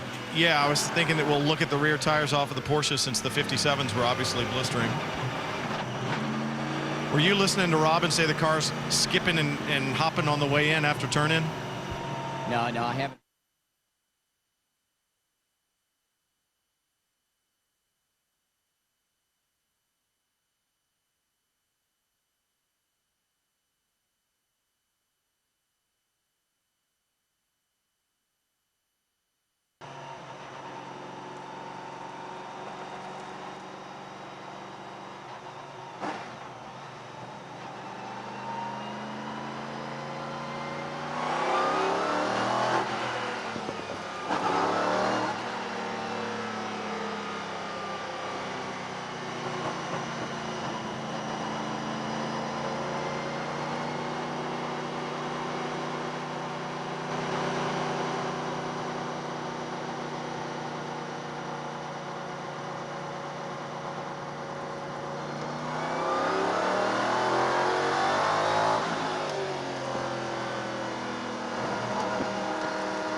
we mentioned earlier, we're off to Le Mans next weekend where they race on public roads. That was very much the case here at Watkins Glen in upstate New York. Road racing literally began on public roads, racing through the township of Watkins Glen, and some fantastic old footage here. The early days, the pioneers of road racing, true road racing here in upstate New York. And then it moved from downtown up on top of the hill to Watkins Glen International, starting out with the shorter 2.3-mile course where Jackie Ickx won the very first race here. And we have our own little speed piece of history here at Watkins Glen. Look at that. Dorse had a win here. Calvin and Brian all won their respective races here. Good memories, boys? Well, that short doesn't mean my height. I had to do pit lane yesterday for Coney, and I got the champagne sprayed on me for the first time since, when was that? Yeah, a long time. 1996. My God, it's been a long time.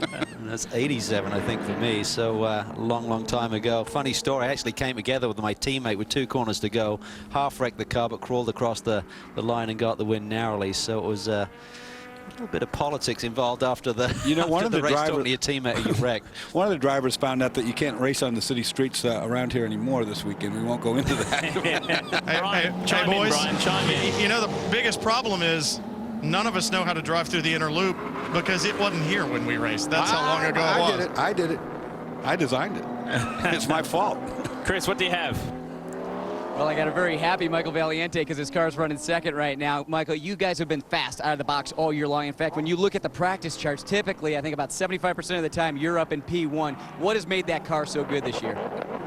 The team's really worked hard, even before the start of the season, but right when I came and tested the first time, I worked really well with them, and it's been quick right away. So it's been great. We've been able to go to each track and continue that run.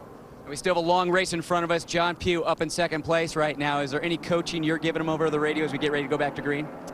Just to stay out of trouble, really. He's been doing a great job, so I think as long as we can be in a great position in that last hour, I think we have a great shot today. They had a pretty good year. They had that second place back at VIR, but a couple other finishes that just weren't as what I think you would see as much speed as they've shown in practice. But this team hoping with that longer format today, they can hopefully be back up on the podium. A French driver would have answered that question, why is the car so good? Because of me. And he composed Michael Valiente today. He executed a very stylish move on Max Angelelli to get the job done there, but so far so good. And think about John Pugh. You've got to remember, John isn't a professional driver. He makes his living elsewhere, and this is a great moment for a gentleman driver sitting second amongst people like Christophe Bouchou. His good friend Mark Patterson is tucked in behind him, and then young Mark Wilkins is there as well. We've got GT Traffic blended in also. We're getting ready to go back to green, and Christophe Bouchou isn't hanging around. Wow. He isn't. He really just took off a couple of corners. You're supposed to maintain your pace there, so be interesting to see what they think of that move. But John Pugh certainly lost several car lengths. Then you got the 2 teammates, Pugh versus Patterson, the Shank boys going at it.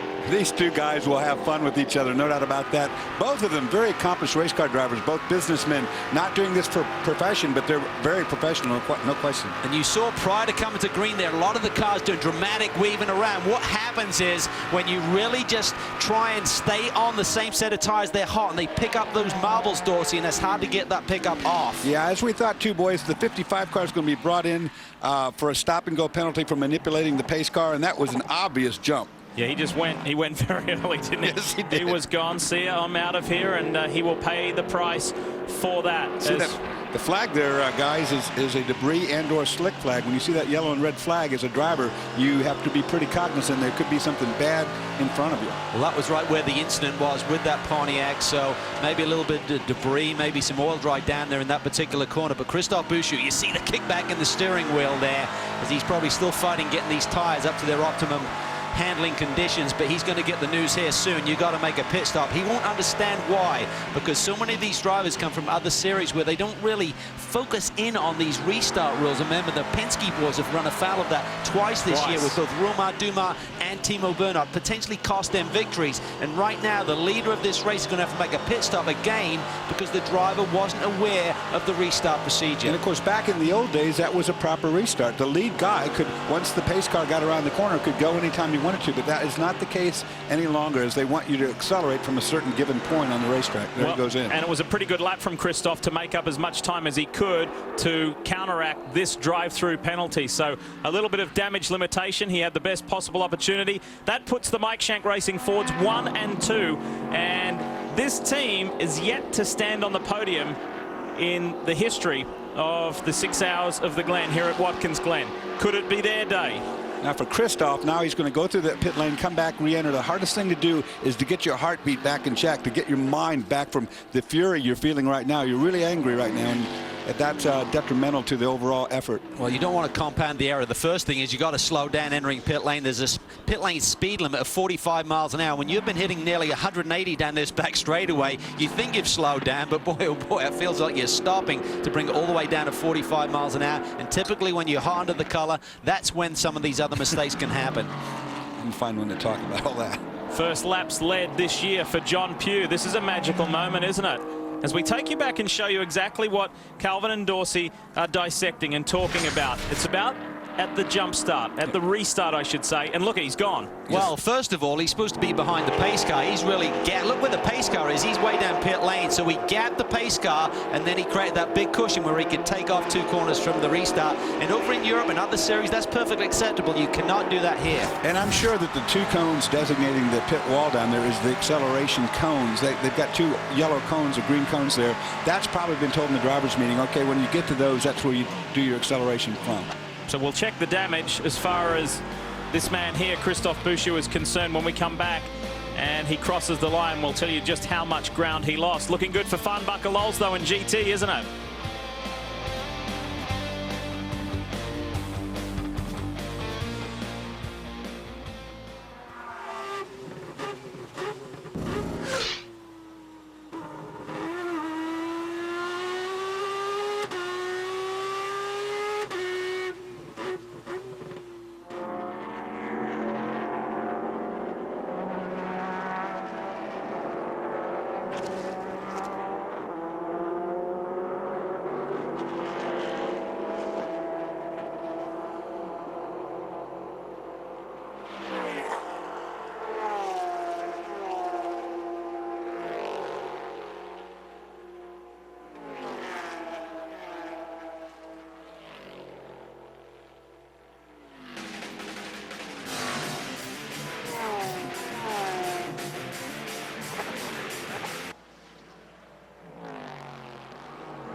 If you go to m.speedtv.com on your cell phone, you can get the best of speedtv.com built exclusively for your mobile phone. You can stay up to date with the latest racing and automotive and motorcycle information on the go. And you have to go to m.speedtv.com. TBK.FAMEFLAME.DK. Welcome back, everyone. Lee Diffie along with Calvin Fish, Dorsey Schrader, Chris Neville and Brian Tell. Great to have you with us live, and it's great to be back at the Glen, the first of 2 annual trips here to upstate New York. And look at this fight in GT. This is the 57 and 70 going hard at it. It's not for the top 3 positions. It's a little further back, and it is the 57 of Robin Liddell and Nick Ham in the 70. And Nick Ham just executed the pass. It was that way. It wasn't that way about 10 seconds before we came back up in the air. Oh, that was close. We were riding on board, as you see right now. That's Nick Ham looking out the back. Robin Liddell behind him. Someone's dropped a wheel off. The dust is flying there, and Robin's growing impatient here in that Pontiac. He is. Well, they've been trying to work on the handling there, make some adjustments. As soon as he gets comfortable, he'll certainly start to put the pressure on. Remember the blistered tire on that car early on, though, so unless they got some sort of a chassis adjustment made, that's not going to go away on its own. Dorsey, that's exactly what they did during that last caution. As I talked to Mike Johnson, and before the car came in, he said, you know what, the handling is really so far off, we can't do it with air pressure. So they got underneath that back end of the car and actually changed the ride height, lowering the back end of that car, trying to get it to grip the road a little bit better. So it was a bit longer of a stop for the team, but since we're under caution, they didn't lose a lap. Well, it'd be interesting to see if that change does what it's supposed to do when they come back in next time, Chris. That blistered tire, it's hotter now even than it was before when we made that last pit stop, so we'll know. Nick Ham loves this racetrack. He won the 6 hours in the GTS class back in 1997 with Franz Conrad. He's won 4 other races here.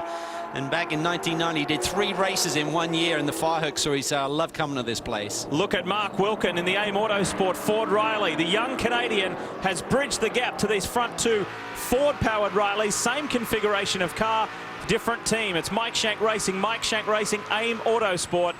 And remember, Mark was part of the successful duo at the short course race here last year with Brian Frizzell. This young Canadian knows how to get it done, and he's putting pressure on this car here that we're riding with now. He really is, and it's really a tale of 2 teams with different stories for this year, because the Shank boys with the same configuration, the Riley with the Ford power plant, have been strong all season long, whereas the AIM boys have really been a bit mystified why they didn't have the pace in the early season, and they've really gone a little bit backwards with their setups. They really said this Pirelli tire this year is a little bit different. We got a little bit lost, but now they're starting to find their feet, Dorsey. Yeah, no question about that. They've shown it this weekend. Everybody struggled with the new tire this year, and some teams have grasped it really quickly.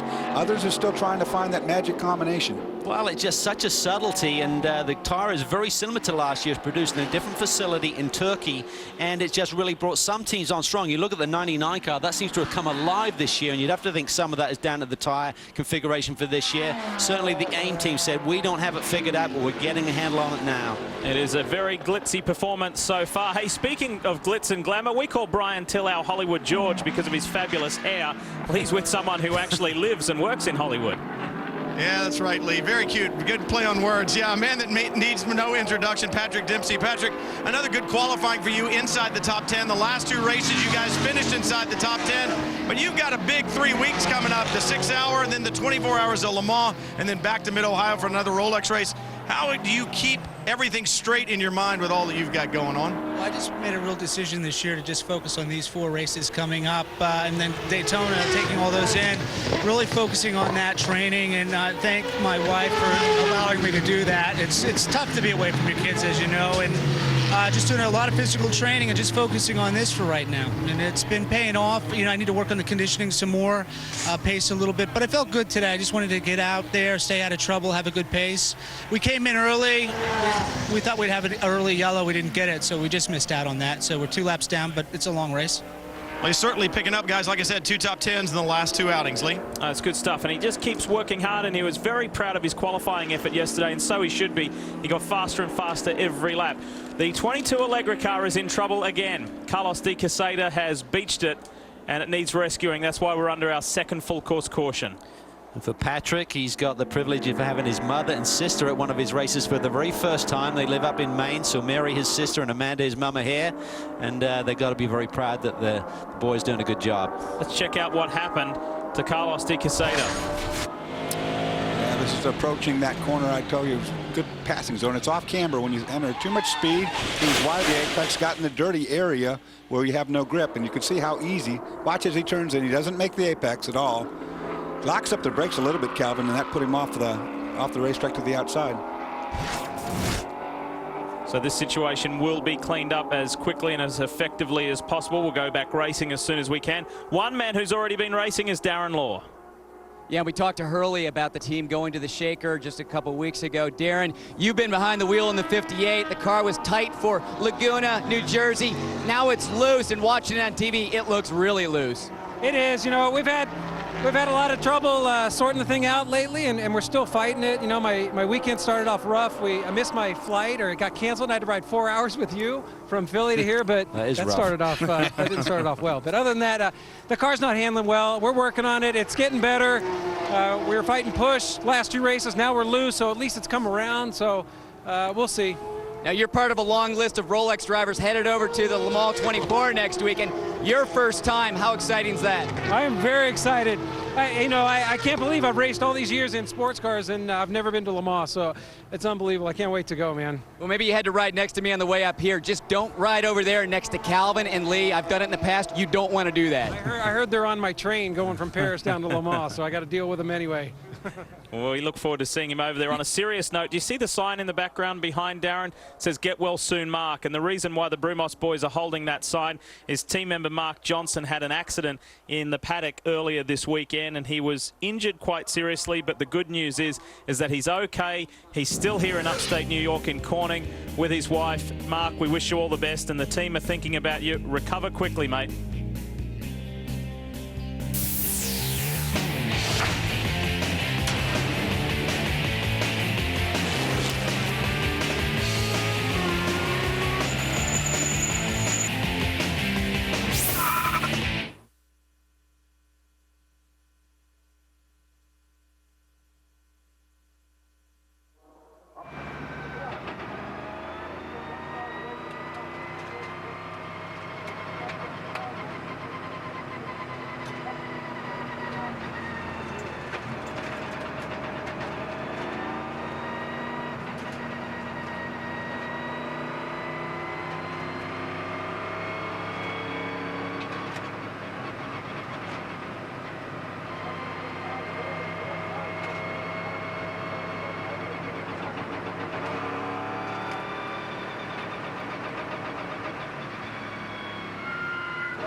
Having some excitement, Chris? Yeah, my foot caught on fire, but it's out.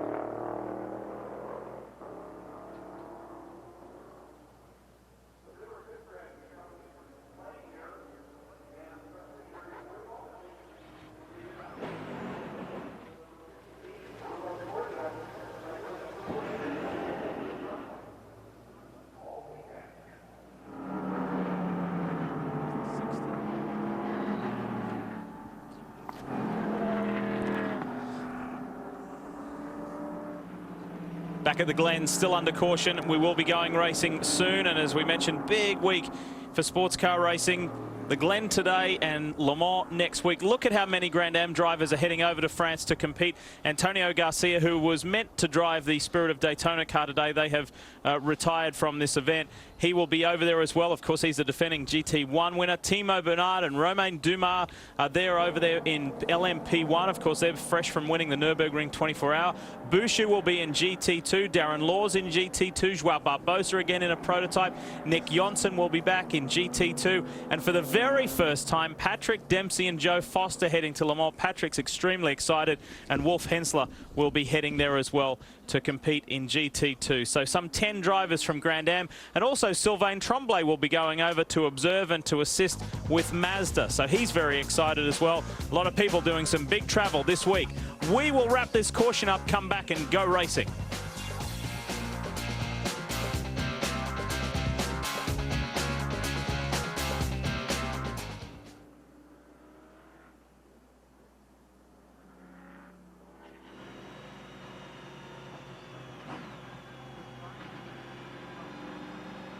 Hey, Brian.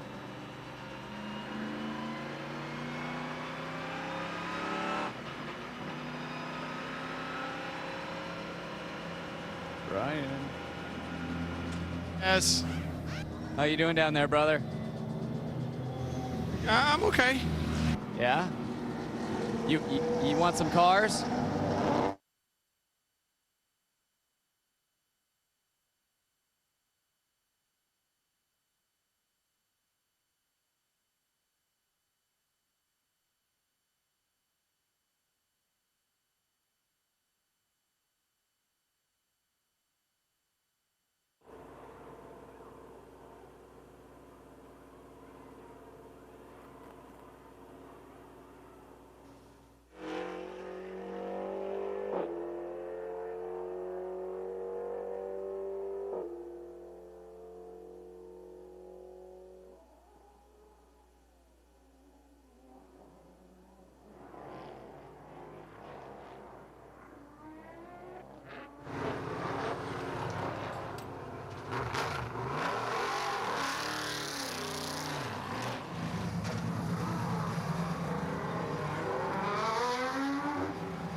Reminding you about Wrecked Thursday at 10 here on Speed, and new back-to-back episodes beginning at 10 Eastern, exclusively on Speed. Life in the Crash Lane reminds us of that time we had dinner at Lime Rock. Remember that, Cal? When Dorsey thought that he needed to be towed, but he thought he had a wreck, but he just fell asleep in the pine trees. I'd love to give more details, but we can't go there. Woke up in the pine trees. I didn't sleep.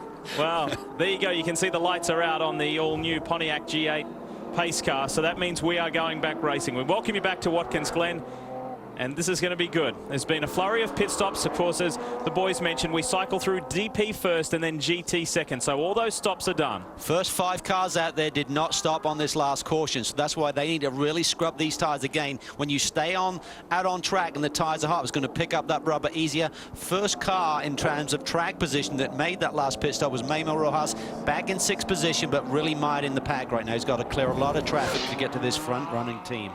Watch David Donahue in the 58. That car is not handling well, as we documented before, so he'll have a handful here on colder tires. This is what you're supposed to do on a restart. Right, exactly. There's the safety car. There's the pace car. Green flag flies, and Donahue's got a clean track ahead. Angelelli will be looking to get by and get away because he knows he's got Timo Bernard right on him. Dives to the inside. It's a popular spot here at the Glen, and gotcha.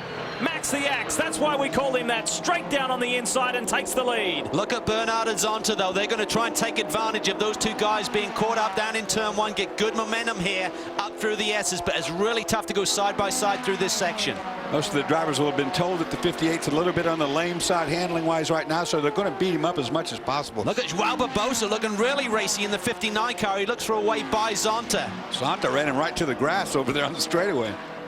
Krone Aviation Ford-powered Lola is in the mix. Timo Bernard, last time the German was here back in 2005. His co-driver, Romain Dumas, never been here, never raced here. It'll be a big stint coming up for the Frenchman. It's going to be a big weekend for those boys too. Even though they're really Porsche contracted drivers, they've been loaned over to the Audi squad. They're going to be in the powerhouse team at Le Mans next weekend.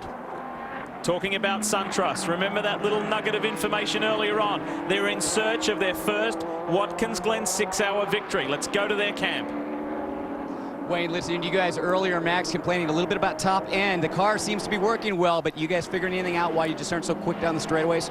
I'm not really sure. Max says that when he's got a clean lap, the car's really, really fast. But behind traffic, we have a problem, and it's very difficult to pass. So we're going to have to try and do what we've been doing and try and get positions, you know, in the pit lane. But now he's got a good run, and you can see he can pull away a little bit. So not really sure why, but we're definitely down on top speed.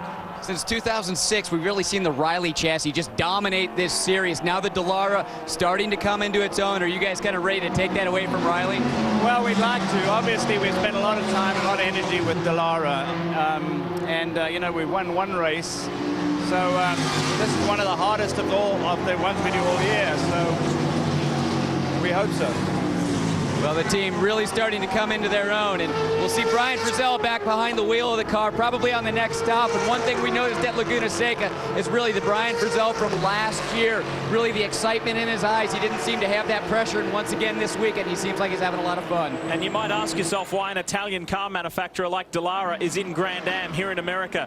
They say it is the only series that they can be involved in where they compete. Dallara is involved in so many single-make series, IndyCar, Indy Lights, GP2, etc. They love being in Grand Am because they can race against Riley and Lola and Coyote and other chassis manufacturers. And I don't think it doesn't matter whether you're a driver or a team or a race car manufacturer. You need competition, Dorsey, to really stretch yourself and find that next level. Yeah, I mean, the problem with a spec car is it is what it is. You can't do anything about it. It doesn't lend for the imagination. These cars, you know, they're within a very tight confine, but you search for every little bit that you can find, and you never quit trying. About trying. Look at Timo Bernard. He looks to the inside. He's not really close enough on David Donner, who's just trying to really harry him right now, try and get him off his game a little bit and take advantage. Well, the interesting thing is here, identical cars except for the spec of bodywork. The older Riley bodywork on the 58 Brumos car, the new Riley bodywork on the black Verizon car, but they're both Porsche-powered Rileys. Let's look at them. Let's compare them. Well, you could see there coming off 9. We saw it earlier with Darren Law behind the wheel of the 58 machine. He really seems to like lose the rear end grip a little bit coming off that corner. Timo, however, the car looks to be settled, Dorsey. Well, that turn 9, you come across a tunnel. There's a tunnel that goes underneath the track right there, and when you get that bump, you're still on really hard power and still cornering, and it loosens the car up, and you got to be aware of it because you have seen, how many times have you seen big crashes there? If it gets away from you there, you're going to have a big one. And if you're a sports car history buff, the names Donohue and Penske go hand in hand, but it was David's late father, Mark Donohue, who has so much history with Roger Penske. He really does, and David right now, you can see him being very protective down in the brake zones, down into turn 1. He kind of hold that inside lane, and that's just really going to slow these two cars up as Max Angelelli takes off at the front of the pack. You know, David's doing a really good job of keeping the car underneath him right now. It's not wiggling around like we saw before when Darren was in the car. I don't know if it's tire issue or whatever. He really looked like he was having a handful, just keeping the back in the back. Been out there for 23 laps this stint. David Donohue has only performed one stop, and that was to execute the driver change fuel and tires on that 58. We'll be back.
We'll be with you for about another 10 minutes, 10 or so minutes here from Watkins Glen. Then we leave you and go to Pocono for the next round of the ARCA Remax Series. Qualifying was rained out. They started on points. That means championship leader Justin Lofton gets to start from the pole. Big news there. Joey Logano has gone back to a Venturini Motorsports Home Depot Toyota to run at Pocono. Joey creating a lot of interest for that round as we welcome you back to the Glen. Speed's live coverage continues, and Max Angelelli continues to lead in the SunTrust Ford Dallara. He is flying right now. He's about a second faster than anyone else out on the racetrack right now, so he's really stretching that lead. Here we see the two Porsche machines going at it. Very reminiscent of the early hours at Daytona 24-hour race this year. But a lot of things have happened since then. You know, it's interesting. When they talked to Wayne Taylor earlier on, he said the car didn't have straightaway speed when it was behind someone, but when Max is in front, he's quicker, which means to me that the car can't get up through the S's because of loss of downforce on the nose. He can't do it flat, and as a result, he loses his straightaway speed. You can see right now he's running the best laps he's done the entire race out in front. Donohue's doing a good job holding Timo Bernard at bay, and then back there in fourth is Brazilian and ex-Formula One driver Ricardo Zonta doing a nice job for Krone Racing. Chris? Well, guys, looking back to the last round at Laguna Seca, Nick Janssen damaged the splitter on that car, and the team made the decision to roll it back behind the wall, put it in the box, and head off to the next race because the amount of time it was going to take to change out that splitter, they were going to be down a couple laps, and they're not really in this championship anymore. So why put the wear and tear on the race car? But I think one thing they learned is they have to adjust. They have to make sure that they can get a splitter on that car much quicker in the future, because looking at the Ganassi guys back at Daytona this year, Juan Pablo Montoya damaged a splitter, and that team was able to get that splitter replaced and do it without losing a lap under green flag competition. Of course, the splitter is a little bit of nose that sticks out below the car. It's on the very bottom of the car, and it's a little wicker, if you will. It provides huge amount of downforce to the nose. If you knock it off, it's this part right across the bottom. If you knock that completely off, or if you get it askew, well, you have no chance of running competitively whatsoever. Yeah, it really creates tremendous downforce. In GT, the 87 of Lee Keen continues to lead. This car was the pole-sitting car with Dirk Werner doing a wonderful job. Spencer Pumpelly, championship leader for TRG, has elevated himself to second ahead of the second Farnbacher-Lowe's Porsche, Eric Lux. So the 67 you see there, the green and black one, the Rolex 24-hour class-winning car, the 67 of Andy Lally, is down in about 8th position in class, maybe a little further, 9th in class, playing catch-up. He is, and he's trying to stay on relatively the same laps. They had a bit of a struggle here in the early going, so Andy will not give that position easily, because he realizes just staying in front of one of those faster cars, the race can come back to you. It's really important when you hit a caution, you can take advantage of that situation.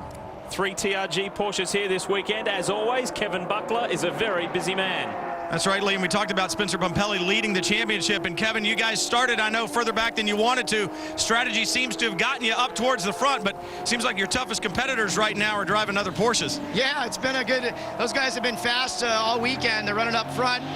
Strategy's been good as usual. All the drivers did a good job on the opening stint, which was nice.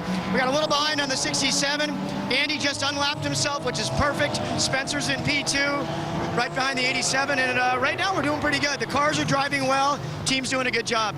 I know that the Porsches had a hard time finding the handle on the new tire last year. This year seems to be a lot better. There have been some rules changes. How were the tires when they came off the car after the first run? It's a little sketchy right now. You know, we haven't run a super hard stint. I think we're all nervous about it. I know we're still seeing a little bit of blistering on the Porsches. Yeah, the changes have helped us a little bit, not enough. I mean, this is the track that should really reward a Porsche. But let's see what happens for 6 hours. You know, that little AXA car running in the championship lead right now is real important to us to maintain there, and getting 67 back up as well would be great. Right now, Porsches are running strong, and remember, guys, it was the Pontiacs that had the problem with the rear tires a bit earlier. Porsches are running strong, and Andy Lally unlapping himself like Kevin said, and he's in front of the leading car. That just may help this man here, championship points leader, Spencer Pumpelly. Final break, we'll be back, and we'll tell you a little bit more about the Glen.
Speed's coverage of the Rolex Sports Car Series is presented on Speed by Rolex, a crown for every achievement. And brought to you in part by Pirelli. Power is nothing without control. 7 different leaders, 8 lead changes, and we have had a total of 2 full course cautions for 6 laps. That's the story thus far. Max Angelelli leads Daytona Prototypes. Here he is, the Italian going from strength to strength. He's won the short course race here later in the year. We always have a race in August. We share that weekend with the NASCAR Sprint Cup. However, Max and Wayne Taylor Racing have never won the big one, the 6 hours of the Glen. Can they do it today? Farnbacher Lowles continues to lead in GT.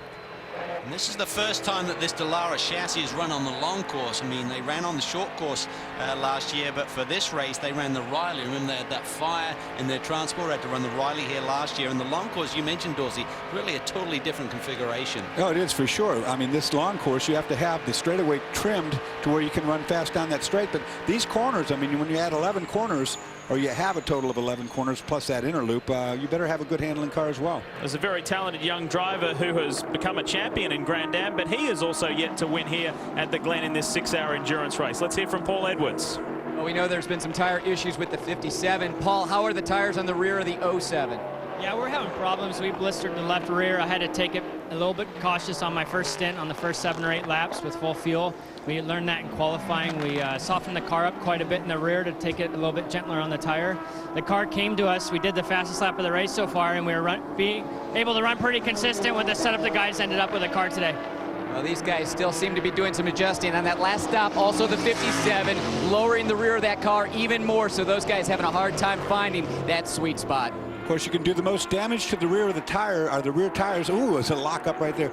At the beginning of your stint, you've got a full fuel load. The fuel of these cars is at the back. It's at its heaviest point, so you're doing the most damage by running hard early. If you let the fuel burn off, the back end of the car will get lighter, then you can get a bit more aggressive. Yeah, you have to be patient sometimes. And look at this. You got the GTs and the DPs all mixed up here. This is really recipe for disaster. You've really got to be on your toes. You're transitioning bad across the racetrack. Suddenly one of those high downforce cars coming around the outside. Very easy to have an incident here. And that traffic paid a little favor for David Donahue. That just broadened the gap between he and the Penske car. Look at Joao Barbosa, the second Brumos Porsche, putting the pressure on Ricardo Zonta. He really wants that Watch top the 4 exit. spot. Here he comes. He gets a much better exit there. Can he get the track position down as they head up into the S's? Yes, he's got it. He's definitely got a good run. He'll go up the inside and take that position. And who's coming in the background? Defending series champion Memo Rojas is really making inroads on these top 5 cars. The 01 Ganassi car is coming. It's tough, but we have to say goodbye. We're off to Pocono for the ARCA Remax Series, and we will come back at 6 p.m. Eastern to bring you the final stages of the 6 hours of the Glen. It's been a good start, an interesting start, and we'll have the most important part for you when we come back from Pocono. Hope you've enjoyed the opening stanza. We'll bring the closing stanza.